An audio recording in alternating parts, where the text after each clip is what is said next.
الصلاۃ والسلام علیکہ یا رسول اللہ صلی اللہ علیہ وآلہ وسلم۔ السلام علیکم ورحمۃ اللہ وبرکاتہ۔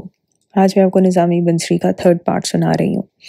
راج کمار ہردیو کہتے ہیں کہ محبوب الہی رحمۃ اللہ علیہ سے ملنے کے بعد میں نے رات امیر خسرو کے مکان پر گزاری۔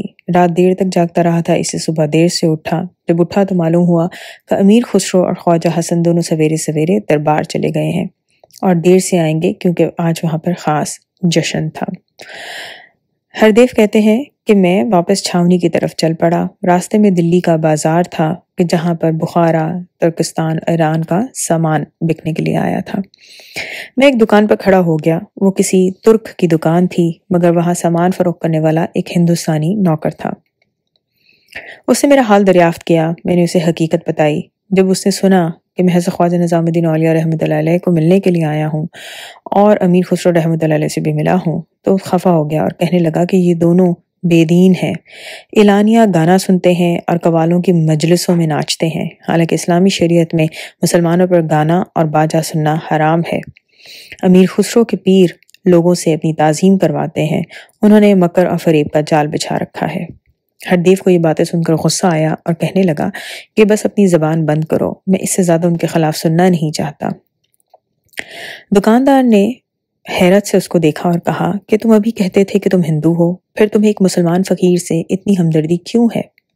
ہردیو نے کہا کہ میں دکن سے محض ان کی زیارت کرنے کے لیے دلی آیا ہوں اور میں نے ان کی مجلس کو دیکھا ہے، ان کی باتیں سنی ہیں اور امیر خسرو کے ہاں کل رات کو ٹھہرا تھا۔ میں نے ان لوگوں میں کوئی مکر اور فریب کی بات نہیں دیکھی۔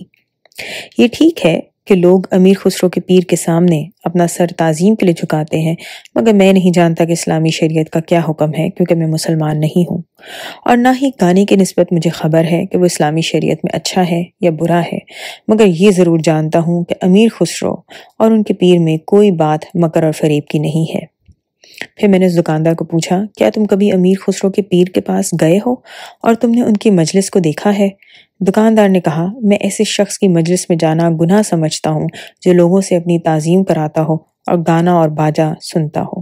میں نے اس دکاندار سے کہا، تم وہاں ایک دفعہ ضرور جاؤ اور ان کو دیکھو۔ سنی سنائی باتوں پر رائے قائم کرنا عقل مندی نہیں۔ مجھے دیکھو، میں ہندو ہوں اور دور سے ان کی زیارت کرنے آیا ہوں۔ میرا گھر دلی سے 1000 کوس کے قریب ہے۔ دکاندار نے مجھ سے پوچھا کہ تم نے انہیں دیکھے بغیر اتنا بڑا سفر کیوں کیا؟ میں نے اسے کہا کہ ان کے ایک مرید سے حالات سنے اور میرے دل میں ان کی محبت پیدا ہو گئی۔ دکاندار نے کہا، گویا تم نے بھی محض سنی سنائی بات پر یقین کر لیا، حالانکہ ابھی مجھ سے کہہ رہے تھے کہ سنی سنائی بات پر رائے قائم کرنا عقل مندی نہیں۔ ہردیو اس دکاندار کی یہ بات سن کر کچھ لاجواب سا ہوا، مگر پھر فوراً ہی اس سے کہا کہ میں کہہ چکا ہوں کہ میں ہندو ہوں، مسلمان نہیں، مگر امیر خسرو کے پیر کے ذکر میں کچھ ایسا اثر تھا کہ میں بیان نہیں کر سکتا، یہ مجھے 1000 کوس سے کھینچ لایا ہے۔ اب دکاندار نے کہا، اب تم بتاؤ کہ تم نے امیر خسرو کے پیر کی مجلس دیکھی، ان کی باتیں سنی، کیا تم اپنے ہندو مذہب کے موافق کوئی بات وہاں پاتے ہو؟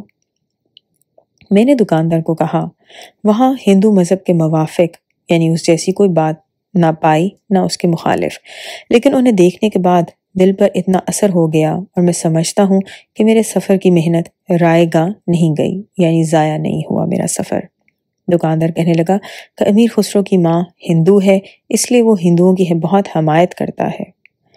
تم بھی بت پرست ہو، تمہارا دوست خسرو بھی بت پرست ہے اور اس کا پیر بھی کچھ ایسا ہی ہوگا، اس لیے تم اس کے گرویدہ ہو گئے ہو۔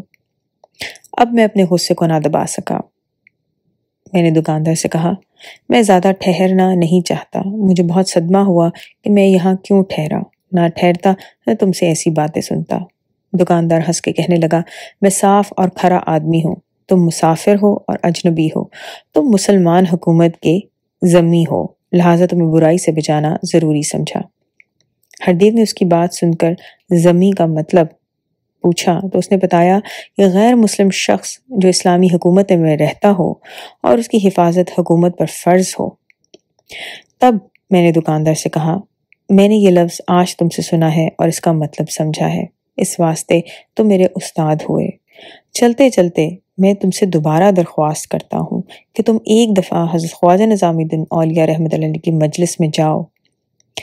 تم نے مجھے فائدے کی بات بتانے کی کوشش کی ہے، لہٰذا اس کی شکر گزاری میں سمجھتا ہوں کہ تمہیں بھی غلط فہمی سے بچاؤں۔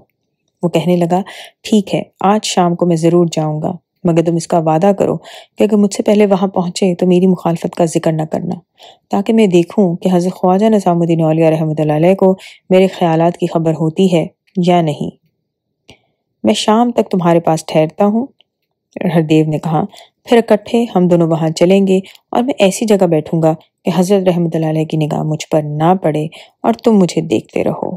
اور پھر میں وہیں ٹھہر گیا۔